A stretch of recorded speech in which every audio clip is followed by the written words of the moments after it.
Hey, welcome to Write More Late. My name is Sarah, and this is a web series in which I once a week will give you some sort of itty-bitty writing um, lesson, and once a week I will interview somebody doing something awesome in the arts. So, um, if you are unfamiliar with with this format, I'm going to interview some really excellent people who have been on before, Liv Mammone and Tate Lewis-Carroll, and then I'll give updates on the Midwest Trading Center and then leave you with a prompt to do in your own time. Tate, Liv, thanks for hanging out again. Why don't I make it so we're all visible while I thank you for being here? Thanks for being Yay. here. Thanks for having us. Thanks for having us back. We had so much fun last time. Absolutely. Yeah, this is part two of our disability in the arts conversation. I don't want to say disability poetics because I have to look up the word poetics every single time I come across it. That's why. If you haven't seen part one, I would love for you to look at part one. I think that video is called Disability Poetics. I'll do that thing on YouTube where you can just click on it and it'll seem like I have that all planned because I will have. So I want to say real quick, just before we started recording, we were all tired, and I think that is a really good place to start.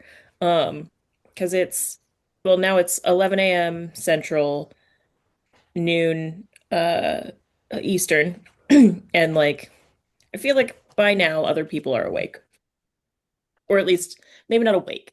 There are lots of kinds of fatigue. Um, I just feel like that's a good place to start. We're tired. You We should are. be able to show up to your professional obligations like not operating at 110%.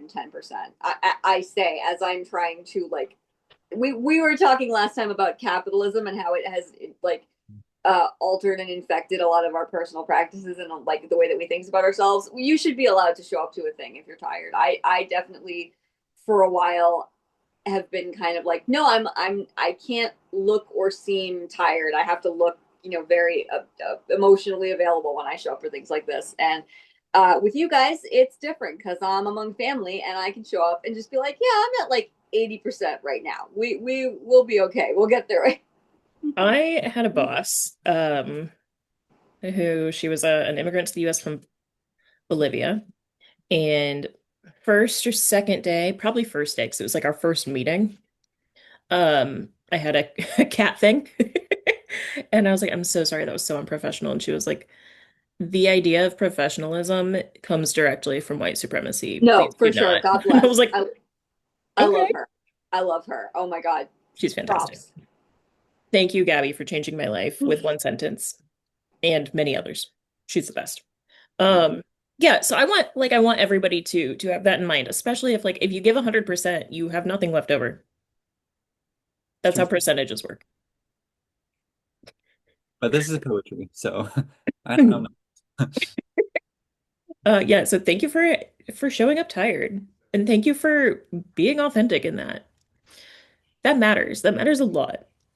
Um, my notes are on my screen because I am actually prepared. Did you know? We are Uh, all very professional. It's all fine. Everything we've got everything under control. okay, listen, we are professional. We are not professionalism. We don't have to cater an appearance to our life.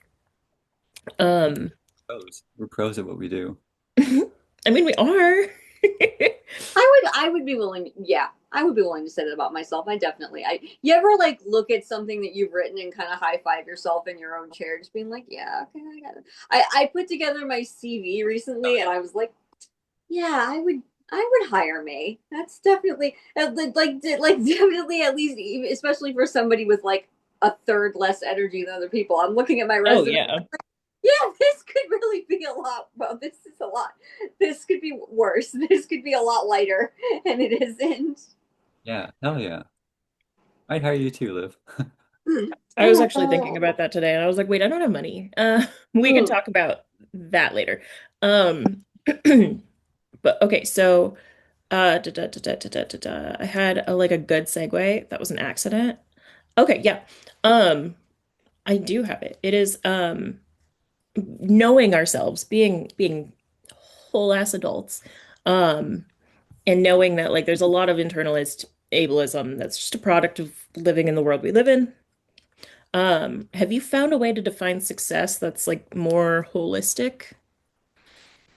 That's interesting. Think about that. Mm, for me, I'm very acts of service oriented. Like I think we may have even talked about this a little bit in the previous episode. My work and my writing always is last. That's something I'm trying to work on because I do get more out of doing things for community members. So I think that my definition of success has definitely kind of been built around that. What am I doing for my community today? What how have I helped someone today? And that's what I like. I don't usually like strive to do that, but there's always I get to the end of the day and I'm like going back over the day and I'm like, oh, you did this for this person and this for this person and this for this person. It's much more easier for me to see my own successes looking at like how I've been there for members of my community over the course of a day. Hmm. That's lovely. That is That's holistic. that's a really hard question, Sarah. Why starting off difficult? I don't know. I think it's I think I have difficulty looking forward to success, but I can reflect on and see milestones that I've accomplished and be like, okay, like I did that. I didn't think I was going to be able to do it, but it happened and I'm still going. So, Are you a what's the next thing guy, Tate? Because that's I'm very bad at celebration. Like yeah. I'll do a thing and my brain will just immediately be like, okay, what's the next thing that we're gonna do? And the people around me will be like, yo, stop for a second and like see that you did that thing that you just did. And I'm like, no, but what are we doing now? Like that was 10 minutes ago. Like what do we do? Oh, yeah, that's so me. And honestly, I just finished this 14-month 600-foot poem and I already started the next I'm like on to the next one. It's also what makes me kind of bad at self revision. I'm not good at the revision process. Like there are poets who love revision and who are very like open and like very like, oh, I do 20 drafts. I'm like, nah, if I can't get that done that where I want it in 3 drafts, it's going into a drawer and I'm not looking at it again, which is bad praxis. But No, yeah, I'm very forward looking. no, I think that so I just had my midterm conferences with my students where I make them all meet with me one-on-one, and it's the best and I love it. But like drawer practice is so important, I think, for writers. Like you can't just sit and obsess and fiddle and keep like let this draft of this poem or this story keep you from writing the next one. Put it in the drawer for a week, for a month, for a year, and like your new perspectives, your new energies will like you can't not then edit the poem. Just stop wringing your hands over it now. Just keep going. Keep, you know. So yeah, drawer practice is good.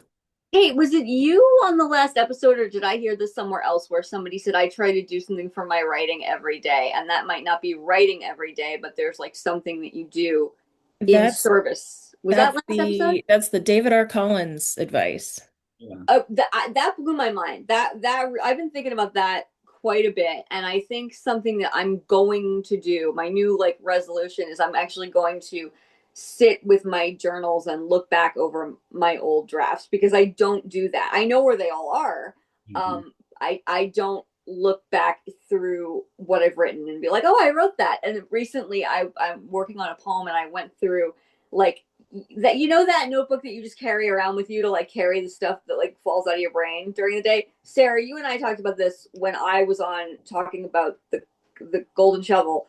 Like I have a lot of just like I have like my one notebook for like just mental detritus. Like, oh, that might be a good idea. Let's jot that down before I forget. So I was like going through that particular notebook looking for some inspiration, which is a thing again that I don't do. I tell my students to do it and then I don't do it. And it was really interesting to be like, oh, I wrote that. That's a good line. I wrote that. Like I you kind of don't realize like how much you already have at your disposal from these kinds of things. And then what for me personally, when I sit down in front of a blank page, I get very anxious. Like I get very confronted by the blank page. It's not like a space of like freedom or whatever, I just get very attacked. So I think I have to make a point of like part of what I'm going to do for my writing. If I can't write something new, I'm going to just go over my old books and see what might be in there that I haven't looked at in, a couple of years and be like, oh, that might be something to work on. Oh, I love that. Mm. I love that so much. I'm attacked or confronted by the blank page too, and I think that's partly what drew me to the roles. Is because like as soon as I started this 50-foot long piece of paper, the page had it was started, like it kind of freed me. I don't know. That's why I like messing with the materials that we write on or write with, just to kind of break those like mental blocks that I think you're speaking to, and that I feel as well. I I did a lot also of work in my MFA with Nicole Cooley on, she had a big thing about like changing up the space that you write on. She would have us write on index cards. She'd have us write on big butcher paper. And it was a little inaccessible for me. It was a little, physically, it was not, I was kind of resistant to it at the time because I was like, I don't want to get on the floor and like, change physically how I do things. But I definitely see, now that I'm out of my MFA, a lot of the ideas for my MFA make more sense now that I'm not, that I haven't been there for a couple of years. And that definitely, I love the idea of how changing up the space can change up what you actually write. I can't wait to read your scroll. I'm very excited to read it. We'll see. We'll see. that's actually exactly what I was gonna say. I change the notebook, and I Mm. choose the notebook by vibe. Um, and I always have figured, by always, I mean since the ADHD diagnosis, um, that that's like a thing where I need novelty. Um, but like if you need it, then you need it. Like throughout the day, like I'll start in this room, I'll start my day in this room, and then I'll move to the kitchen and then the living room. And I will work in each of those rooms. But if I stay in this room all day, I I quit being productive after a couple hours. It's interesting. I found that with my puppy. I'm training my puppy right now, and he definitely is a mover. He's like, okay, we got to do this for an hour. Like, we'll be in this room for an hour. Like, if I stay down here where I'm recording with you guys right now after we finish recording, he's gonna get antsy. But if I take him into a different room, he will then calm down and sleep on the couch as what he was doing in this room in the other room. So that definitely makes sense. I love that you have that much space, Sarah. That's like so joyous. As someone who has no space to write in her home, I love that you have multiple rooms that you can access. That's so nourishing. I love that for you. Please It think of me in my tiny house. it's really, really, really fortunate. But I'm also that way like in the classroom. Like when I go to school, often we spend most of the day, half the day, whatever, in the same room. And so I will switch what seat I'm in, or I'll quit paying attention. Huh. That's interesting. And Gives I've you done a new that. angle, to give you a different angle is the idea that you need like a different view. I I think so. Yeah, I think Mm. when things are stagnant, it just doesn't work for me. And I've done that like all my life. Before I knew I had ADHD. Um, and like yeah, in this yeah, this place is like there are starkly different views anywhere I go, which is so fortunate. Mm. But even in like my studio apartments, it's been like, okay, well, this is the table now, or laying on the floor now. I have a picture of myself working on something laying on my counter. I love that for you. I That's just awesome. I just I just I I'm so grateful that I figured out what works for me. That should be your author photo. That should, yeah, or like the cover of I'm your like definitely in selected pajamas in this homes, like picture. yeah, yeah. What's Oh, that's so selected? good. Yeah. Recently, I met someone in a workshop who she would get on the Zoom and then she'd get on the treadmill, and while we workshopped, she would just walk, and I was like, that's amazing, and they were just like, yeah, I just can't focus on what you guys are saying unless I'm also moving. And I was like, oh, that's so awesome. Like, I was so thrilled for her. I was like, that's great. I wish I could do that. I want to do that so badly, but like, how do you take notes? How do you take notes? I would be so tired. Like going back to the thing of like you're tired. I would be so tired if I was doing that as well. But like I joke around with people. One of my great upsets about being the just kind of disabled that I am is I can't pace. The idea of working out a creative project and getting to pace around the room while you work it out, I'm like, oh, that must be so fulfilling. I want to be able to do. Well, I, the one thing I can do, like, no matter what, is walk. That's not true. That is a lie. Of late. I've never done that. I've paced on the phone as a child. Yeah. Um, but that's like a romantic thing we see in movies. I'm sure there are a lot of pacers in the world, but for me, pacing is not the way of creative time. I Maybe will it's one of those say, things where because I can't do it, it looks so much more romantic because I can't do it. And I'm just like, well, that would be helpful for me. I Like, know a lot of oof. people who use walking as a generative. Hi, there you are. Hey, sweetie. As a Oh, generative, I don't yeah. know, part of their generative process. And I think that's very cool. And I know for me with the ADHD, sometimes I can't do anything unless I'm moving. And I inherited a treadmill, and I read on the treadmill, and that I is miss my great. treadmill. Oh my God, I miss my treadmill so much. I would be able to get so much done. It's great until I have to take notes, and then I like straddle the sides of it. I mean, that's what you were saying before. You read all these like lovely essays by like Mary Oliver and whoever about like walking to generate ideas. Sorry, the face I made was about um like how nice for you. Yeah, how nice. Well, we'll get into Mary Oliver and how nice for you on like another episode. I'm thinking of doing. Let's do I'm that. thinking of doing an anti-workshop. One of my friends recently did a workshop on the works of I think it was Willa Cather, who she hates, and she was like, "What can I learn and what can I teach Oh, my hell students yeah. from this writer that I absolutely hate?" I don't hate Mary Oliver, but I have a lot of like how nice for you with Mary Oliver. I'm like tell me you're not disabled without telling me that you're not disabled as you're writing these poems about like getting up at dawn and looking at the moss. And I'm like, I love that for you, Mary. But like what are you talking about? So I want to do What like is dawn? dawn like or like yeah, No, I'm what do you joking. I'm six joking. o'clock only comes once a day. What are you talking Yeah. about? I'm not getting up. I've also had a handful of books assigned to me in grad school that I hated. And so, I had to figure that out as part of that too. Yeah. And I think that's, I mean, a couple of times I was like, nothing, I hate it. But I still had to make something up that I could learn from it. I'm a person who, when it's very, very not very often that I come up against a writer that I genuinely don't like. But when I do, I feel the need to compulsively read everything that they've written so I can really like why don't I like this? Like why am I not connecting with this? And so that's what I did with Mary Oliver. I did it over the summer. I sat down.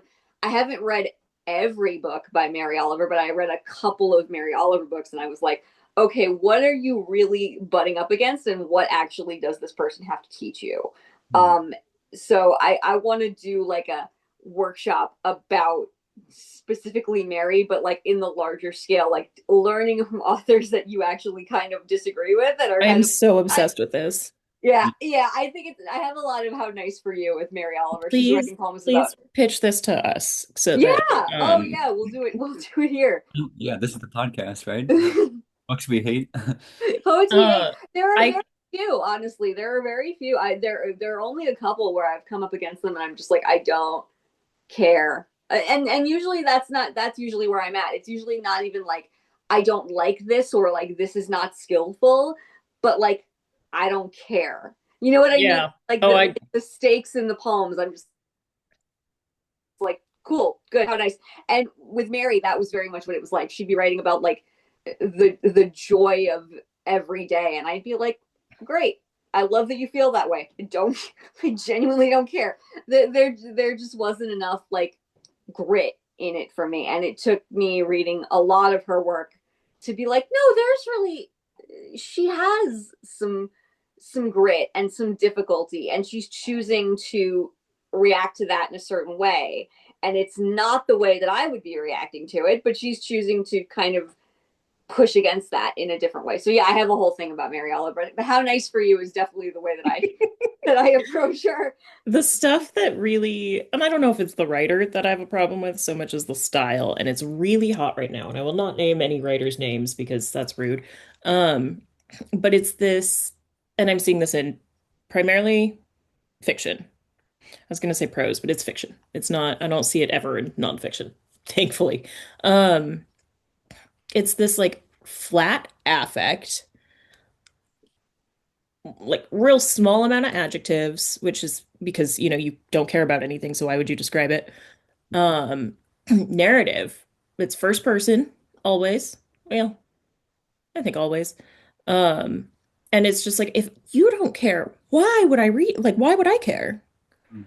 This is interesting given our topic, because I was actually just talking to a friend of mine about this particular affect, that they find, I don't want to say comforting. They find a mirror image of themselves in, because they have autism and they have difficulty tapping into what they feel. And so that kind of like new style in fiction, it really works for them, and it sort of lets them feel closer to the characters when there's kind of less of that description, because that is closer to the way that they think, which is interesting to me. I hadn't thought of that, but I mean, and again, it's still not something that I find particularly compelling, but like for them, it was very compelling in that way. I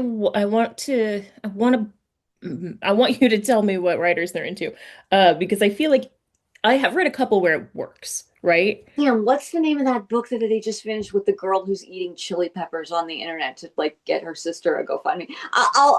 There was this Yeah, really text me. weird book. There was this book that they just finished that I was like, oh, I definitely want to read that. And it was literally about a woman who's like eating food on OnlyFans or something to pay for her sister's medical care. And I was like, that sounds That sounds interesting. awesome. That sounds interesting. I just And read Margot's Got Money Troubles, which is about okay, making an perfect. OnlyFans, Yeah. basically. I mean, it's an incredible book. Like I thought I was reading it for candy reasons, and then it was just incredible. So it's not about making an OnlyFans, but it came up in my mind, and I'm so obsessed with that book. I want everyone to know.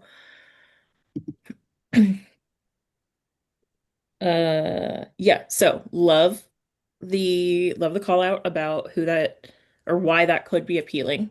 Thank you for that. Doesn't work for Um, me, but I found that to be interesting, from my friend who has ADHD and autism, and was like, no, that feels closer to what my thoughts are like. So I'm interested in that. but But I feel something like else that they said was it doesn't always work in like a shorter space. The novel that they just finished with this affect was really really short, and they were like there wasn't enough time to like get into this character's headspace for me to have that type of writing pay off. You kind of it was like it was over, and then it was like okay, like good, cool, sure. So I like that they were like it works in some context, but it doesn't always work because you need a lot of space to get to know the character and get to enjoy being with them, even though they think and speak in this way. Hmm. I don't recommend using eating and OnlyFans as search terms. Don't Um, no, I can yeah, I can only imagine. Yeah. I've made a mistake. I was gonna say, so like some of Hemingway's narrators, I'm Hmm. super, super into that. But the contemporary ones that I've read, like one of the ones that was really successful, I didn't like the book, but I thought that they did it really well, was about somebody who feels outside of themselves. Mm, Right? hmm.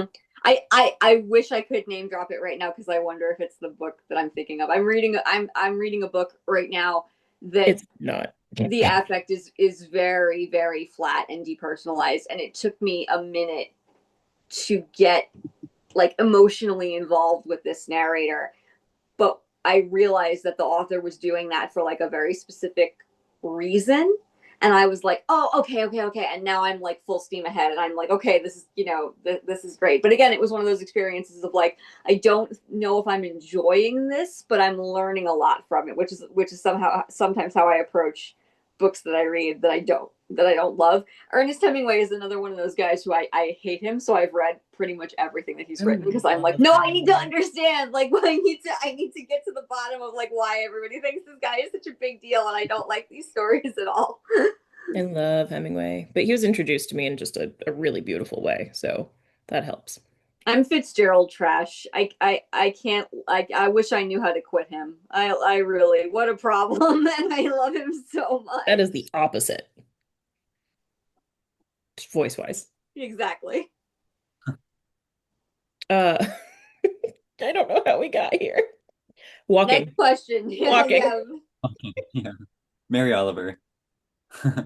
Don't get me started. I already have said too much about Mary, and I'm not done.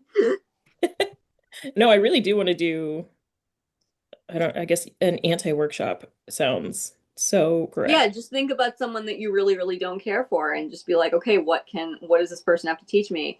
Um, I find that interesting. I find I actually learn a little bit less from authors that I like really, really admire, or it like sinks in a different way. Hmm. Hmm. I don't, if I love something, I become obsessed with figuring out how it works. So I don't have that. Yeah, I think I have kind of I don't know. I'm not, if I don't like it, I'm not going to spend time on it. Like, I don't know. Couple pages in, if you lost me, you lost me. Because you love yourself, Tate. I mean, that's an act of self care. I don't know how to do that. I guess. I don't know. I'm only going to be alive for maybe another. Actually, I just did the math and I'm 44% through with my life. And so I've got like 40 years, 30 years, hopefully.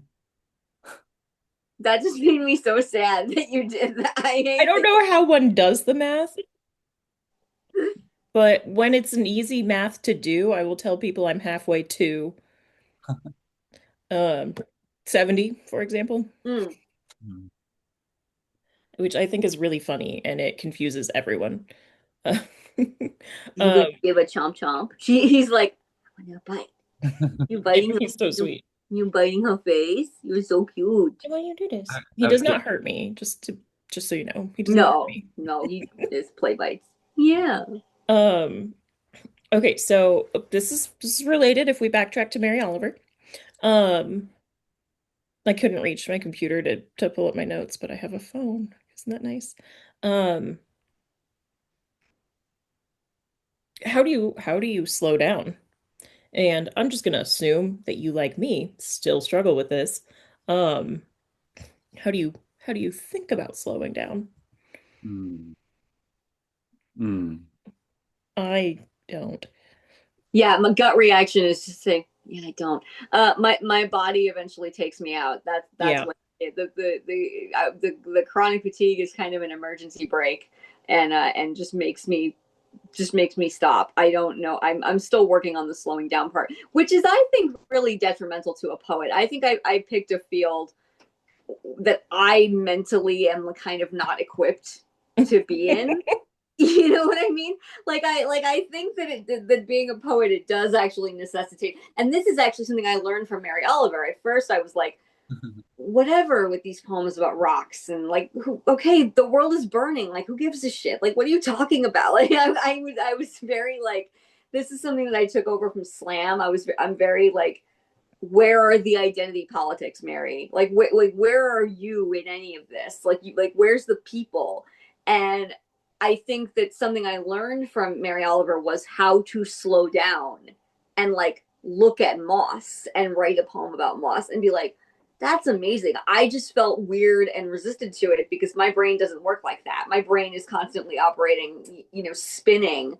And so I think that what I was originally encountering from her as resistance, I actually was like, once I actually like got into her work, I was like, maybe you just don't like this because you need to learn how to do it and you're mad that you need to learn Yeah, how to do it. the walking as writing is definitely, well, it's anti-capitalist. It's not about being productive all the time. It's not about sitting and doing. she's actually so radical. I'm really I the reason I want to do the workshop on her because is there's so much that I like take back. And now that I've read a ton of her work, I'm like, no, I'm like, no, I agree with some of the stuff I said, but other stuff I'm like, no, I disagree with myself. Oh, No, and that is something like when you're talking about the anti-workshop and reading everything by the people you don't um like I will really struggle because I've got reading tracking app. I don't know why I didn't just say Storygraph. I'd use Storygraph. I'm I interested in use Fable both if anyone Goodreads wants to and tell me. Storygraph because I'm a Luddite and don't know how to and don't know how to like import all this Oh, stuff. I'll tell you how. I'll show you later. Um, but when rating things in my mind, I'm like, this is for me. This is how I felt. Um, and then I'm like, but it was really good. I just didn't like it. mm. So being able to do that, right? To being able to see, and even if you can't just see it right off the bat, look, he's so cute. I'm sorry. Um, Even if you don't see it right off the bat, forcing yourself, asking yourself, like, why didn't I like this? And what is okay about it? What is good about it? Like why did someone publish it, right? Is so useful. I'm I'm glad to hear you say you take some of those things back about Mary Oliver Liv. I mean, like, I don't, I have loved Mary Oliver, but I feel like how I think of her is like a place to begin. Mm, mm, Um, I also have a lot of thoughts about Mary Oliver, but there's something about presence in her work that also helps me or has helped me learn how to slow down. Because I've been thinking too about our last episode, talking about the head in the jar and like this disconnect between mind and body, right? And how we live. I mean, it's so natural and it's not like wrong to live in states of varying disassociations because I think that's a natural part of being human, right? Is conflicted with pain, physical or emotional, right? The mind kind of leaves. But I've been reading and listening to Matthew Sanford, if you guys know of him. He at 13 he was in a car accident that left him paralyzed like from his chest down, but through like yoga and stuff he has learned to kind of regain feeling in a different way. It's really, I mean, he's really a beautiful human and recommend he has a memoir called Waking. Um, but thinking about the mind as sort of this grabby thing, right? It's always grabbing experience or grabbing muscle or like reaching for this or reaching for that. Um, oh, sorry, I thought I lost you guys. Am I still here? You're here. Yeah. My computer froze. Um, so how slowing down presence, this thinking about this mind-body disconnect, and when it left on its own, at least in myself, I noticed that my mind kind of defaults to a kind of a disassociation away from myself. Um, I think maybe we lost Liv. Yeah. But keep going. She'll come Okay, back. okay, she'll come back.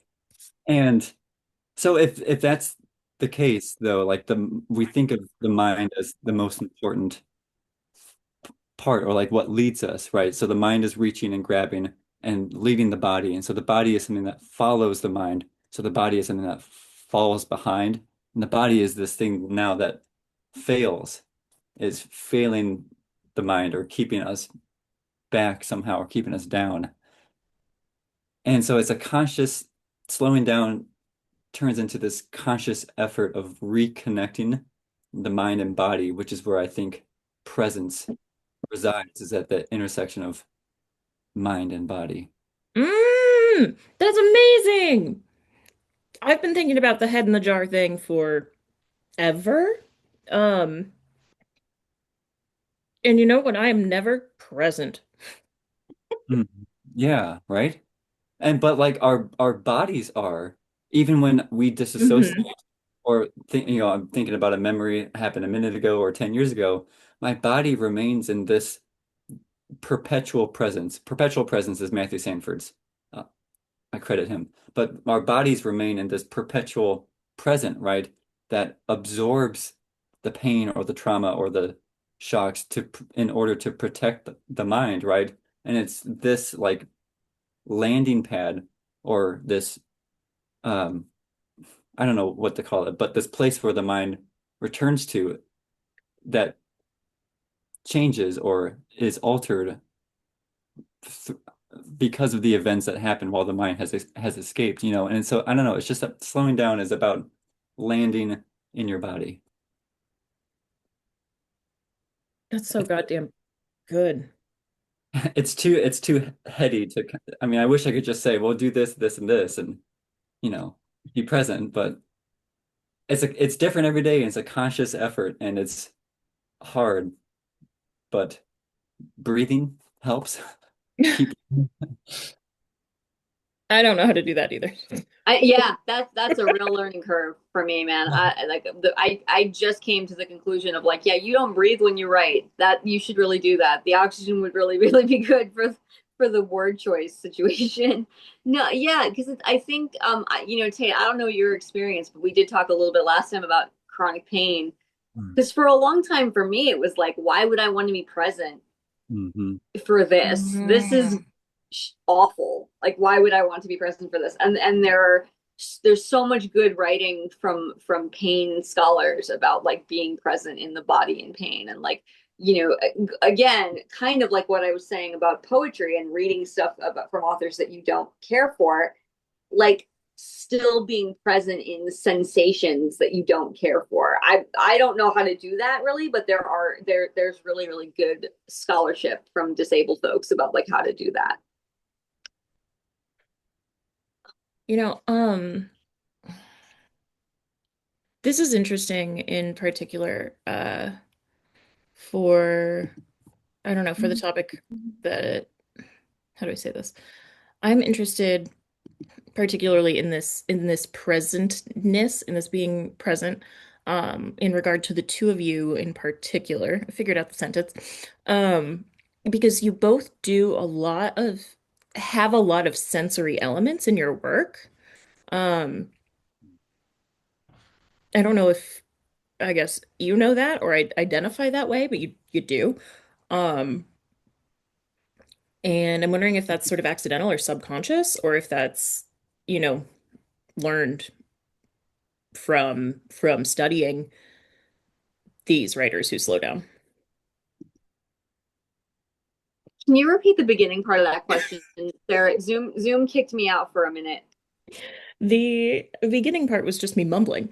Um, the idea of having trouble being present is really interesting. I mean, I don't find that interesting. I'm there. But it's interesting to me when thinking about your work, the two of you, because you Mm. both have a lot of sensory language. You both have a lot of like, here's the world around me, which I mean, that doesn't have to be being present. I don't have to be present to be like, I mean, that could also be the I'm seeing the world through underwater, but it's not with you. Like you've got you both have really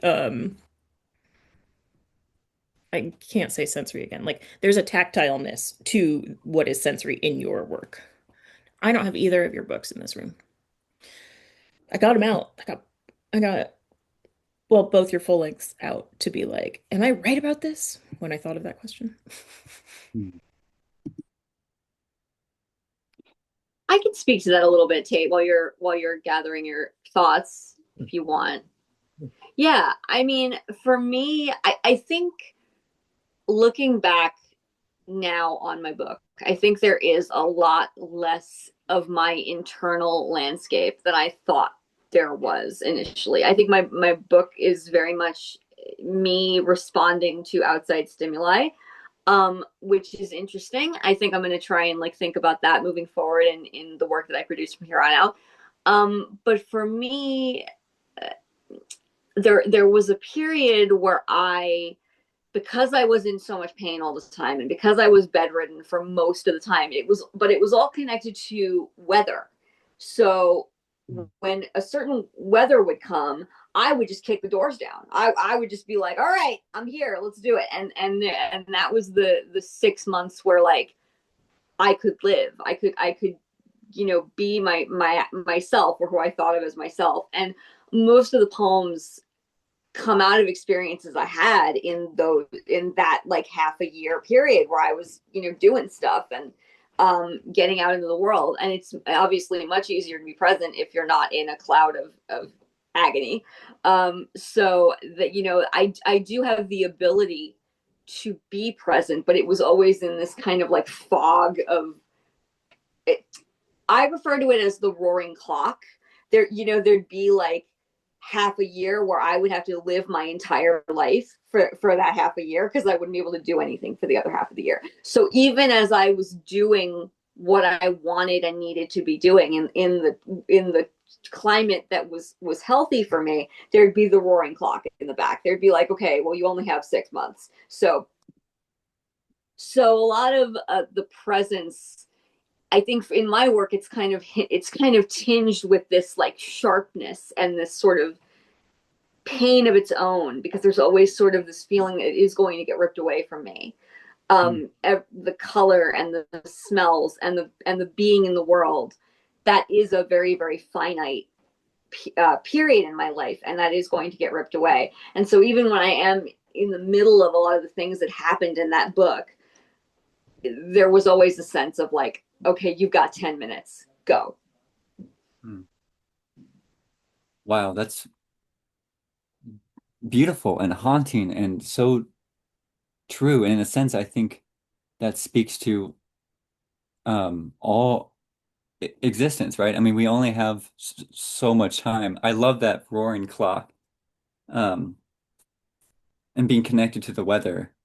I mean, I don't know if necessarily I love it for you.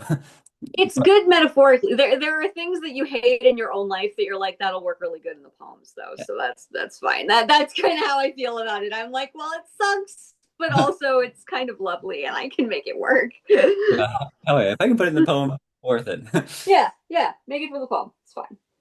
Um, I also think that weather and we are stuff of this thing that we carry around, breaking, broken, or not, is stuff of this place, and of course it's so connected and reliant and dependent upon like everything. I say that, of course, not like at you, but just like I remember kind of like realizing that, like thinking that I at one point was this thing placed on this rock as opposed to a thing of this rock. And just like, duh, when that realization hit me.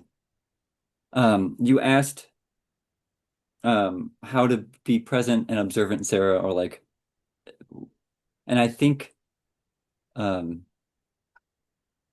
so I began my writing career at my bedside, but also by studying haiku, and I think haiku has been so important in um grounding me because in haiku there's no room for metaphor or for grand illusions or anything. It's just about you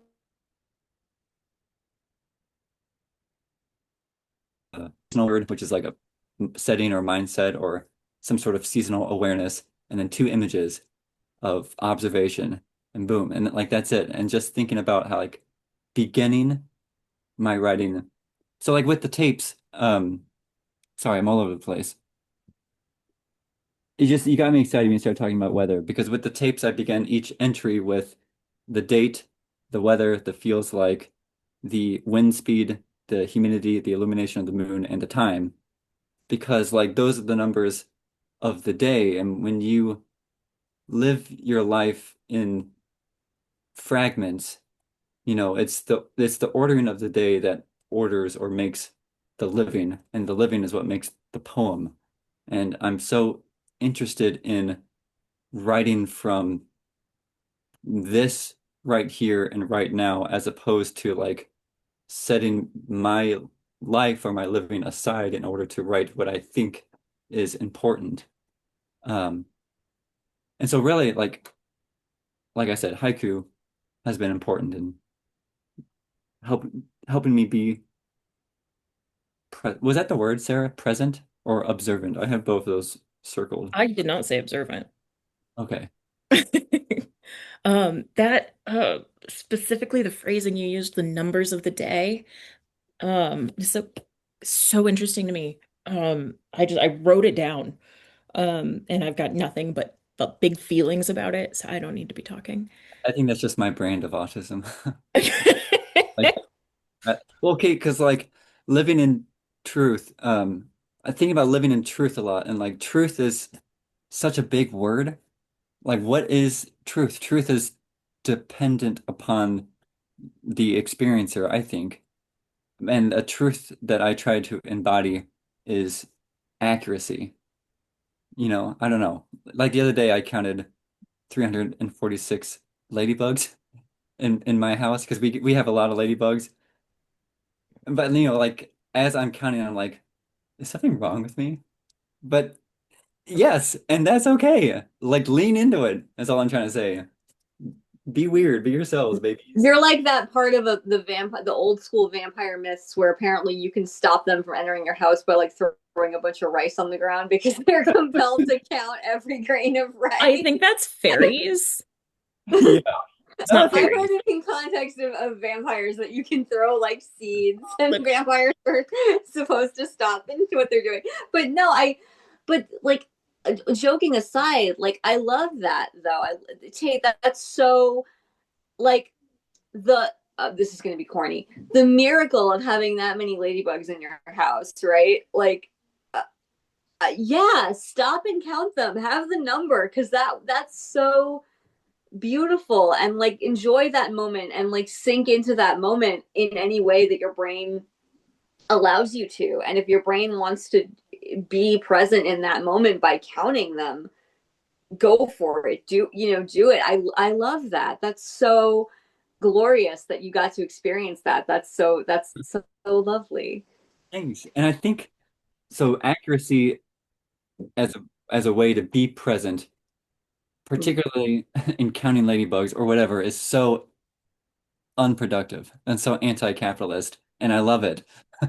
I'm like, I'm gonna count these ladybugs and make no money off of it.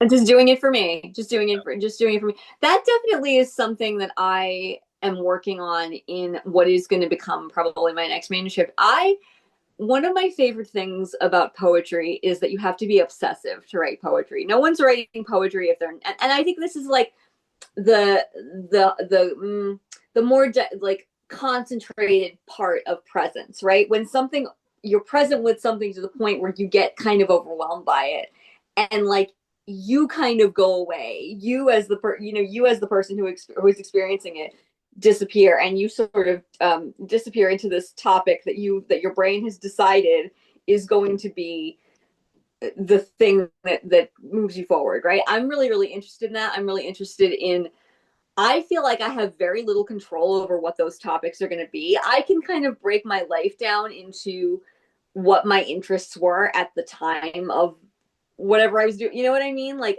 there's always something that I'm obsessing about, and it burns very hot and it burns very quick. And so I can kind of break down the stages of my life into what was I really into at the time that this was happening. And so that I'm really interested in the lack of control I feel that I have over what those things are going to be. Something just comes into your life and it's like I'm going to make this my personality for the next 2 years, and that could be a joke or a meme, but also have you looked out there? It's really hard out there. If this is the thing that is going to get things to be less hard for you, I don't really care what it is. If it makes you stay, whatever, bro. Like, fine. Tell me about the trains. I don't know. Whatever. I don't know. I don't care. And so I'm very interested in the lack of control that we have over the things that become divine to us, and it could be anything. That for me, and there appear to be like more acceptable divinities versus less acceptable divinities, right? Like if I wanted to write a whole book about elm trees, people would be like, yeah, sure, it's great, sick. There's like a whole lineage of people who have done that before you. I'm gonna wind up writing a whole book about Walton Goggins. There's no lineage for that. Nope, nobody's like, yeah, There's that not. makes sense, but Okay, I'm yes, there like, is though. There's not. yes, He there is is the though. Yes, specific there is elm tree. though. He is the specific elm tree in your yard, but he's still an elm tree. Yes, there is though, because Petrarch. I've decided that there is actually a lineage for this because Petrarch met one lady one time for a few minutes and then wrote poems about her for the rest of his life. So there is actually a very strong poetic lineage for this kind of thing. Anyway, I'm interested in obsession as kind of the closest thing I get to the divine because there's nothing is controlling what that is. It could be anything. And I'm really, really interested in that. And that's a way for me to stay present. That's counting ladybugs. If I get up every day and I check Walton Goggins' Instagram and go, all right, what did he do last night? That is a way to stay present. That is a way to kind of like ground in, okay, what's this other person doing? How can I share this experience that this other person is having? So I actually find it really healthy, like, as long as you sort of do it in a certain way. So that's kind of what I'm leaning towards for my next book is like, we can't control what obsesses us. We don't have any control over that. And that's kind of a hopeful thing for me because when I'm low, I think to myself, there's stuff that's coming in your life that you haven't even thought about yet. There's like things that are going to move you and make you glad to be alive, and you don't even know what they are yet. You haven't even like encountered them yet. And that's such a good reason to keep going. It's like, what's the next thing going to be? Okay, it was Buffy. Okay, it was Walton Goggins. What's the next thing going to be that makes me excited to be alive? I'm so excited to find out like all the art and stuff that I get to experience that I don't even know about yet. It's so exciting. Wow, Liv, amazing. I love that. Obsession as a way to be excited to be alive. Have you I looked out there? It's rough. It's It's I hard rough. wrote out there. down It's rough, every brother. single thing you said, So and like, Life is really hard. You gotta do what you gotta do. Like, oh, I love that you're thinking. Oh, sorry, Sarah, were you gonna say something? no, I wrote down everything she said. Well, mm, I love that you've been thinking about obsession. The hot topic word for me is compulsion, and I think it's similar, right? And like, um, that lack of control that you speak about obsession also is, I think, relevant to compulsion or like a compulsive poetics or just, because I'm always doing this thing, and I think that or like accepting or leaning into or caring for the compulsion or the obsession is a way that your writing can care for your body as opposed to like just of our bodies caring for or writing because like you said it makes you excited to be alive and how you said the closest thing you get to the divine is beautiful and I think I'll be using that somewhere. Thank you.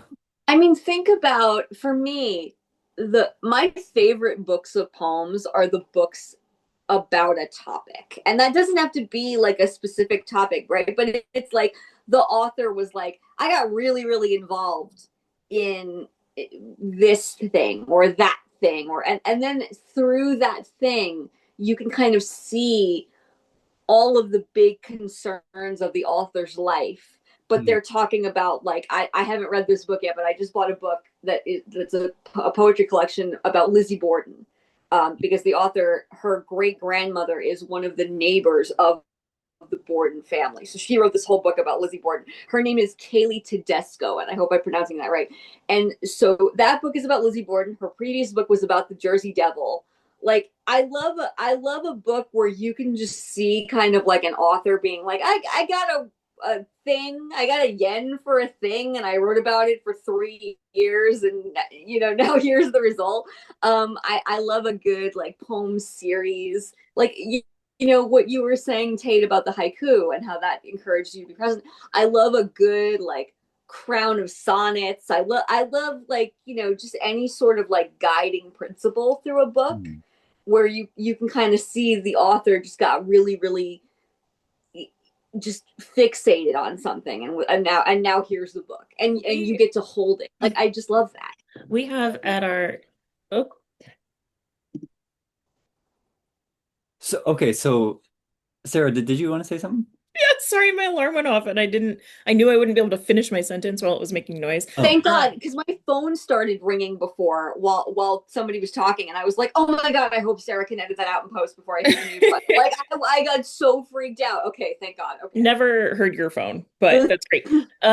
With our youth interns, we give a prompt pretty regularly that we call the Obsession Project, and we have them read Bluets.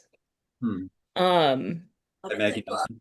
That book. which do you say you love it or you hate it? I love it. I love I that was like, book. if you don't love Maggie Nelson, I don't know anything I about you. love that book.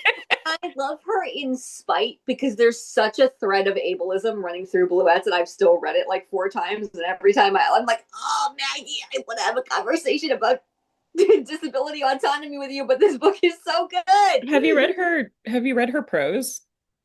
I've read The Argonauts. I'm looking forward to reading the new book about Taylor Swift and Sylvia Plath because I dislike both of them. So I'm looking forward to like, yeah, let me read a whole book about how much you love these two authors that I dislike a lot. Tell me Oh my everything, God, I would going back to love what we to were talk saying about Sylvia before Plath about sometime.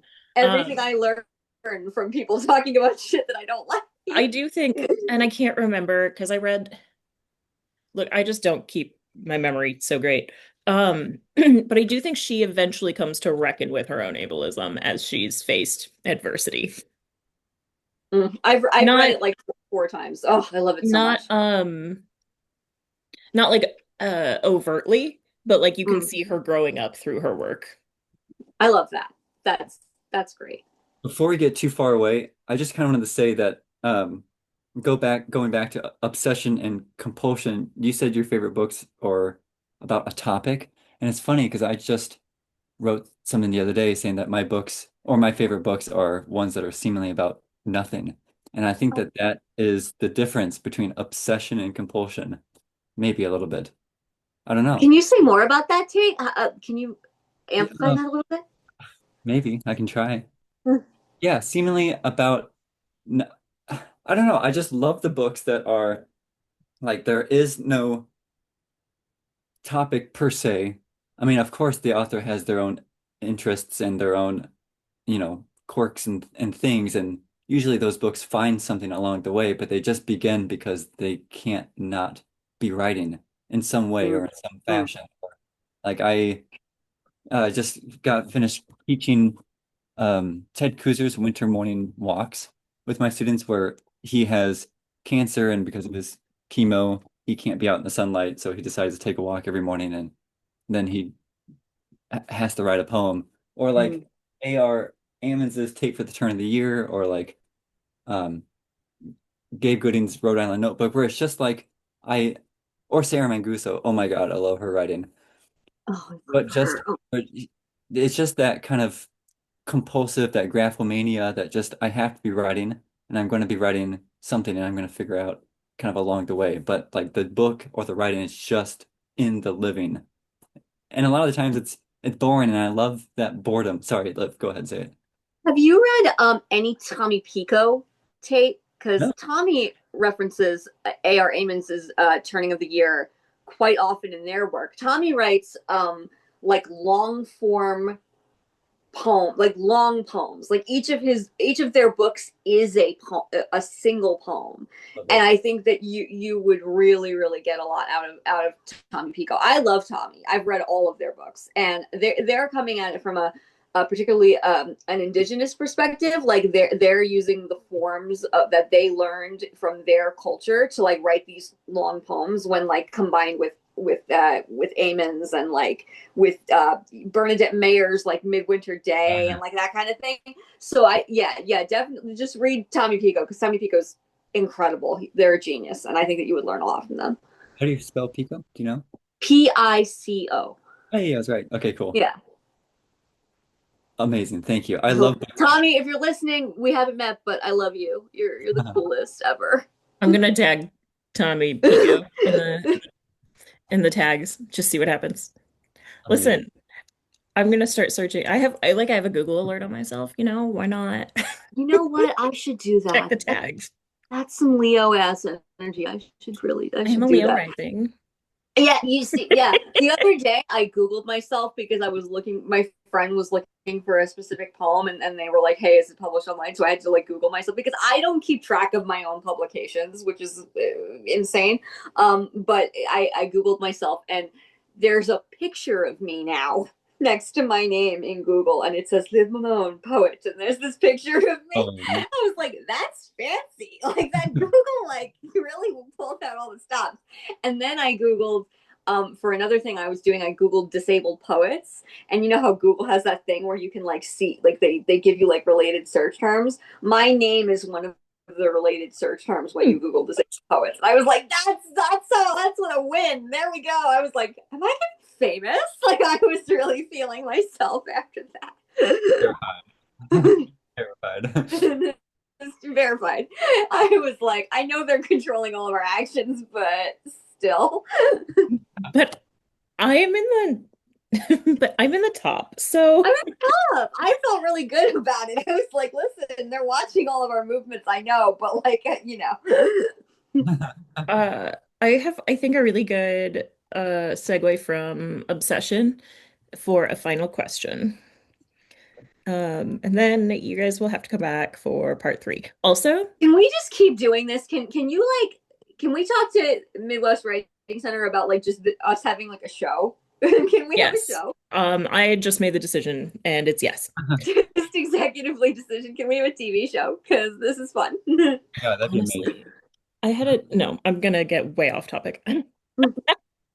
Um, no, okay, so in our last uh hang, we talked about you know what? I don't know what this note is from, but it's from reviewing.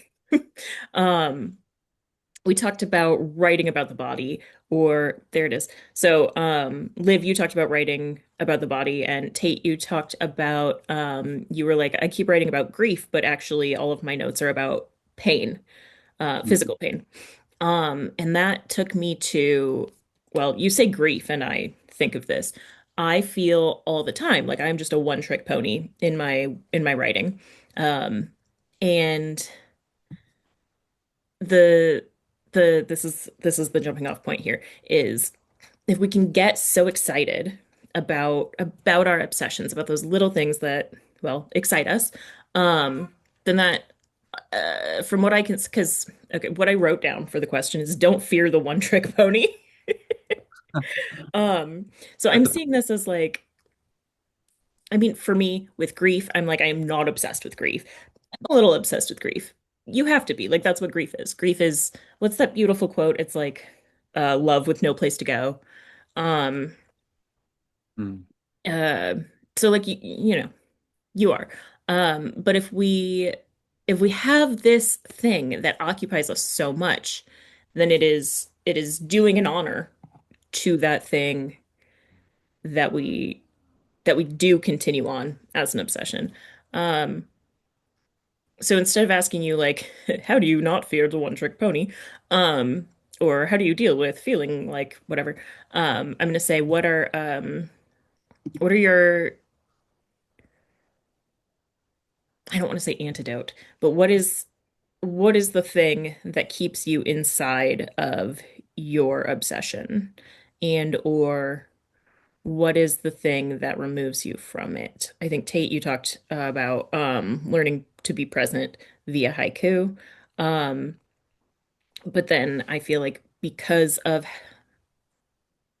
um because of having chronic pain, mm, like there's an amount of presentness that mm, you want to avoid, right? And so where is your mind and where is your writing when avoiding presentness?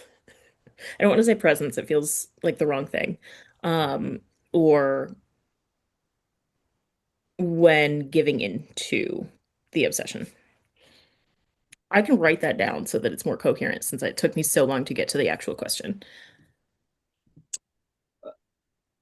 Liv, do I'm you gonna feel? see if I understand what you were saying. I'm gonna try and answer, Sarah, and then if that's not what you were looking for, you can let me know, right? So this is a plug, but I'm really, really excited about this project. So this is a plug. Everybody get ready. I am going to, in the next couple of months, be teaching a course based on the work of Annie Finch about meter. And Mm. that has really been how I've been avoiding the one trick pony aspect. Because after you finish your first book, you kind of look around and you just go, okay, what now? And like I said, I'm very bad at celebrating. I'm very bad at being present in my successes. And I'm immediately just like, what's the next project going to be? And I decided that my next project long term was going to be learning about metrics because I've studied writing and I've got a degree in poetry. And we don't really learn metrics. We have like a couple of lessons in high school um, about iambic pentameter, and then that's kind of it. And so I started working with Annie on both in a class with Annie, and also it was interesting. It was an interesting confluence. I was going to do it self-taught, like I bought all of Annie's nonfiction books to teach myself meter, and then I ran into Annie at a reading, and I had never met her, I and I was very excited to meet her, and I told her like I'm doing this whole self-study thing with all of your work, and she had actually just that day opened up a meter workshop that she hadn't done in many, many years for like a select group of people. And so it really like came together. And now that she doesn't really feel like she has the bandwidth to continue to do that, I'm going to try and not take over her workshop, but do a style of metric workshop in the style of what Annie has been teaching me. So that's how I've that's not off the ground yet, but we're working. I'm going to work on it, and that's how I'm kind of right now avoiding the one trick pony feeling. Is like I'm doing a completely different type of writing than I was doing for my first book, and that I was doing for like my whole career leading up to that point. I was like, oh, this is brand new. This is something I've never done, and that's how I'm avoiding it right now. I'll probably wind up writing about the same things, but I will be doing it in a way that is completely different and new. And um, I'm allowing myself a little bit more space to be a fuck up with my metrics because I know that I don't know what I'm doing. Whereas like with my free verse writing, I'm kind of like, I know I have to be a good poet. I have to continue to be good. With metrics, I'm like, I can write 15 drafts of this and have it not be right, and then eventually get to the one that is correct. So that's how I'm doing it right now. Is that kind of what you were asking? I don't know. The permission to, I don't want to say be a fuck up, and I don't want to say fail because neither are what I mean. No, it's not But really what I the mean either. permission to be a fuck up, I think, is like exactly how we grow in any way. I did throw in the chat, I said I would type it out. I'm interested in where is your mind and where is your writing when either avoiding uh or submitting to the presence of your obsession. Yeah, I'm all over the place now. It's fine. Yeah, I wish I could say I try to avoid it. I really don't. I No, really why would you want to avoid it? I don't avoid my obsessions. I'm very like free and easy. And I'm also very evangelical about my obsessions too. I'm the opposite of a gatekeeper. I'm like throwing the gate at you as you're passing by. Um, Sarah knows because Sarah follows me on Facebook, and every once in a while there'll be like a Walton Goggins post on like my very serious author social media, and it's like I like to be annoying about the things that make me excited because my feeling is that that weeds out the people who are not in true community with me. If you get Mm. irritated and Mm. if you're like over it and you get irritated and you're just listen, the unfollow button is right where it always was. So if that I like being obnoxious about what I'm obsessed with. I joke around, but this is genuinely true. My goal in my life right now, if I cannot be a part of the life of Walton Goggins, I want all of my friends to associate him with me. I want you to see a Walmart ad with him in it and text me to tell me about it. That's the goal right now. Is like to be so annoying that people who have no idea who he is are texting me being like, "Oh hey, I saw your guy on TV today." Like that's what I want. I learned who he was from you. Now Yeah, you know. yeah. But That's I had so many thoughts there. I have to respond to. One is I think a lot about, I don't know, my public persona, right? I have 1,000 Instagram accounts, but I have two Instagram accounts, and one is like, I don't want strangers in my business. But then, and this is what you led to, I have no interest in being inauthentic either. Um, so like, yeah, that's the point. Like if you are putting, this is like throwing the gate in your face. If you are putting out a persona that is not authentic, you are caging yourself in. Um, and like, why? Uh, Like Tate was saying, we only have the one life, you know? If we only have the one life, and I'm gonna get really weird about it. Like that's really how I feel. I'm but like, you then know what? I want to that I really I want to get I don't necessarily need to convert people to be obsessed with the same things that I am, although that's always fun. you're very Um compelling. There are things that like Uh, I'm a little invested in Walton Goggins, and I'm not even sure anything about one him. of my I one just of my care. favorite things that I did inadvertently last year. I went on tour. I did a couple of gigs, and I read a bunch of the new Walton Goggins poems. Yes. A couple of my so another poet. I'm not going to name them because I'm not sure if they would want to be named publicly. But they wrote an entire book of poems about the movie 28 Days Later because Cillian Murphy is their Walton Goggins, and they've been writing tons of Cillian Murphy poems. And they called me and they were like, I wouldn't have been able to write this manuscript if I hadn't had heard you read those Walton Goggins poems Mm. that you came to. And I was like, this is the best thing that I've done all year. Like you don't know what effect your Well, weirdness is going to have to give permission to other people. and everything is everything, right? Like I say that a lot, and then I feel like what I've said sounds silly if you're not there in that moment, but No, everything it's is not like my everything. my Yeah. Walton Goggins poem is about I don't know him. At yeah. best, we have a parasocial relationship, but really it's about this other thing. So like if you can't get through that, you're not reading. Right. And Right. like maybe it That's is why I about say him, I but love it's a also topic. like not. If I read a book and you tell me that you went to an archive to research a poetry book, I'm like, gimme. I don't care what it's about. It's my favorite thing. Anyway, I'm talking a lot. Tate, your answer to this No, question. wait, hold on. One more thing. I want my thing to make you think of me was also so heartening for me. Because I don't know, sometimes I'm like, is it annoying if I text this person about whatever, right? But then I turn it around on myself and I'm like, no, I want you to text me every single time you hear about uh, Armenians and juggalos and uh frack. I learned this really cool literary term the other day that I'm obsessed with, but can't remember. It starts with an A. Uh, We'll put it in the notes for the YouTube video when Sarah thinks about it. um, or yeah, or a notebook brand, um, or man, apparently I can only think of two things I care about.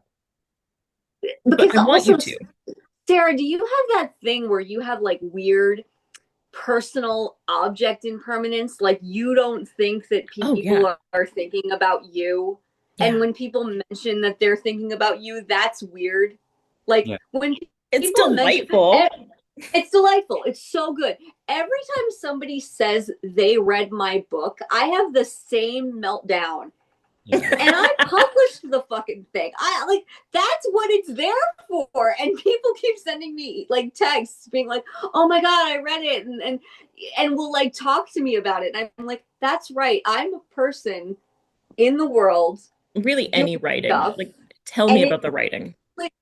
like I want that's why I feel the need to like I want you to think of me when you see Walton Goggins because in my life I'm like I don't think that people are thinking about me. So when I get those texts being like, "Hey, I saw your man in a Walmart ad last night," uh, that's like that again. Going back to what we were talking about, that grounds me. That makes me present in my own life. That grounds me as like you are a force in the world, having an effect on other people, which is not something that I often Mm. believe about myself internally.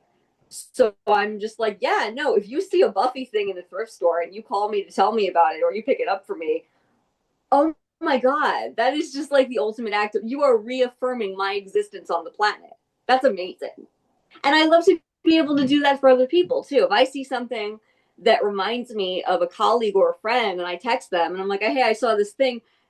I hope that that feels as reaffirming to their existence as it does for me when somebody does it for me. Hmm. So Look at you Hmm. turning it into an act of service. see, it's just who I am. It can't ever be about me. It's always got to be about other people. Anyway, I'm talking a lot. Tate, I love Tate, it. please Hey, you talk. can respond to anything you like. Yeah. Hmm.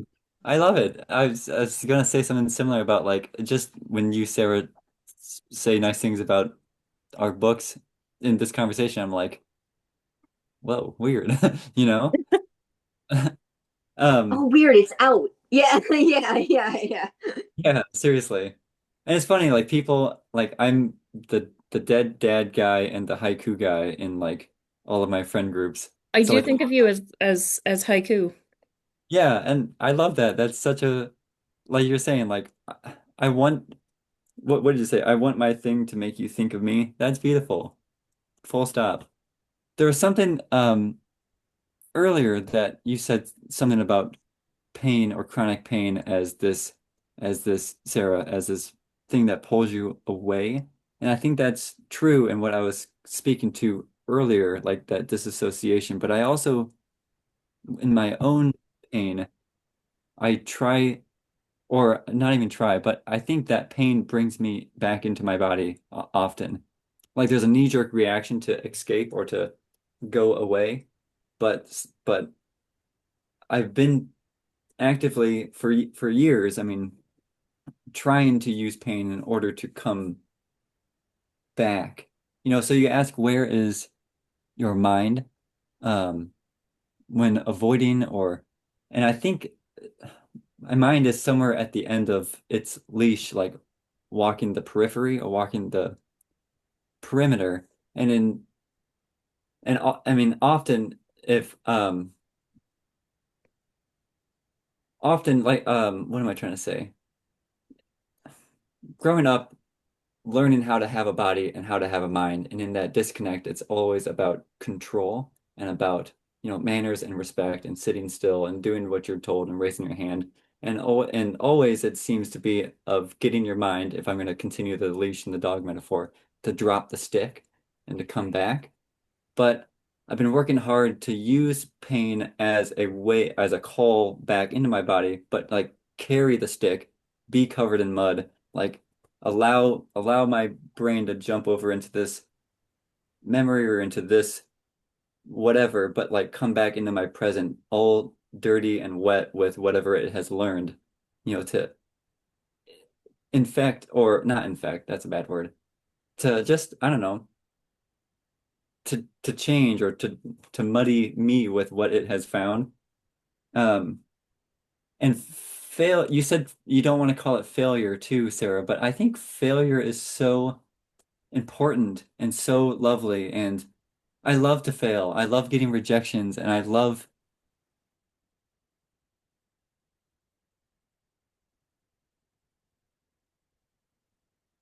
have, I don't know, I think I'd like to read a poem, if that's okay, about failure. Amazing. It's not my own. It's um it's called Song of Speaks Fluently. And I don't know who wrote it, but I believe it was written by an indigenous writer from the Osage uh, community, and it goes like this. Song of Speaks Fluently. To have to carry your own corn far, who likes it? To follow the black bear through the thicket, who likes it? To hunt without profit, to return without anything, who likes it? You have to carry your own corn far. You have to follow the black bear. You have to hunt without profit. If not, what will you tell the little ones? What will you speak of? For it is bad not to use the talk which God has sent us. I am speaks fluently. Of all the groups of symbols, I am a symbol by myself. I love that poem, but Um, I think it speaks to just this importance of failure, and failure not as a lack of, but as progression, as a way forward, as important as success often. To fail and to be failed is unavoidable and inevitable, and we are always failing in some ways. We're failing each other, and we're failing our bodies, and our bodies are failing us, and there's just something so maybe presence in failure that that I try not to knee jerk away from, but become period. Oh my God, that is so beautiful, Tate. I am glad that we got here.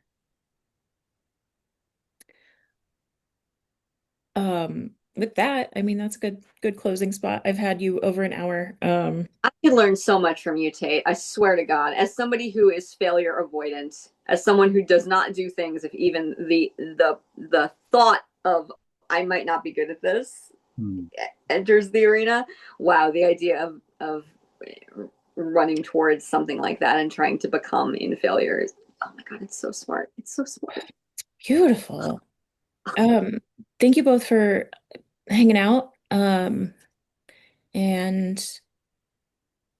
thank you so much.